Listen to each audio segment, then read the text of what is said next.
Last time we covered inner product. When we discussed inner product, I used my pens. Remember, I described naively one column vector with one pen, and when a column vector sits next to a row vector, they get inner producted as long as they have the same dimensionality, same size.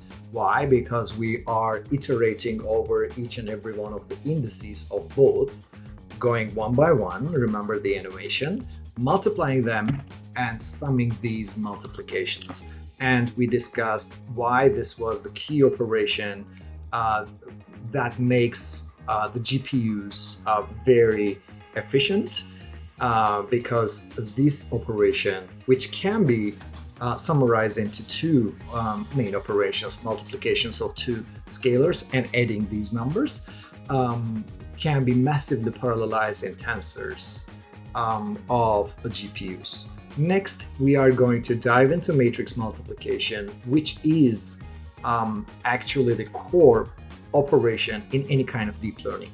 When we are talking about layers of deep neural networks, they are all matrices, and the inputs of these layers are vectors or matrices. So next, we are going to cover matrix multiplication. And one good news is that now that you know, if you know inner product, that's matrix multiplication is no more complicated than that.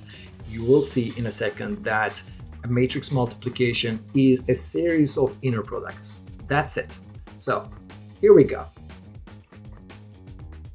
In matrix multiplication, what we're dealing with is a capital letter A, which represents a matrix that takes on the right a vector next to it, and then it gives y another vector. So if I open up this equation, ax equals y, or sometimes in problem solving we are dealing with ax equals b, we take a matrix of, say, size m by n, meaning it has m rows and n columns. When we are talking about matrix multiplication, the x has to be n rows, meaning the number of columns that A has. Why is that? Because when we're doing the matrix multiplication, what we do is we take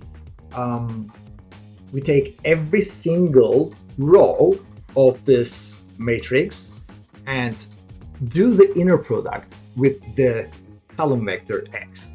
So actually, I'm going to take my pen, 2 pens again. So for the first row that I highlighted here of A, which looks like it is sitting next to a column vector, there we go. We have our inner product scheme established. And if you remember from the inner product, what we do is we iterate every single element of the two, sum them up, and where do we write it? You guessed it, to the first element corresponding to the first row of the matrix A. And we continue doing this for each and every one of the rows of the matrix A. So when you see that, we observe a few things. One, in order for the inner products with the rows of the matrix A to be happening, meaning we must have the dimensionality match, right? So we have to have the number of columns of the matrix A match the dimension of the vector x. Otherwise, we cannot go over each and every one of the indices and sum them. If this doesn't happen, if there's a dimension mismatch, your computer program is going to complain. It's going to say dimension mismatch, and it cannot go over and iterate. So that's the first observation. given this description. The second observation is that when you are multiplying a matrix, we mentioned you go over each and every one of the rows, and very soon you will see that these rows will have some meaning in deep learning, and this inner product with each and every one of the row will have some meaning. When we go through each and every one of the rows, we are populating the inner product with each and every one of the rows at the output. So it is now obvious to see that the output matrix, the output vector, will have as many rows as A has. For each row will have an inner product result.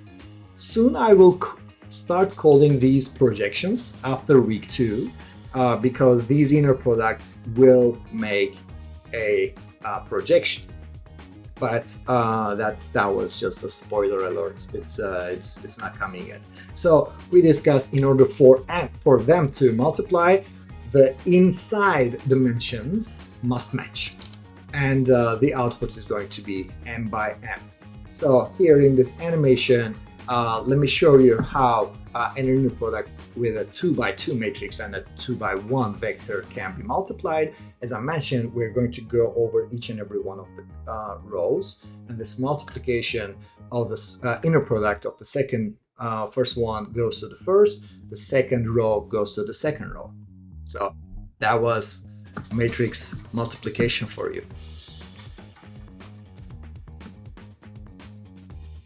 Next, we will see a geometric interpretation of what is going on in matrix multiplication.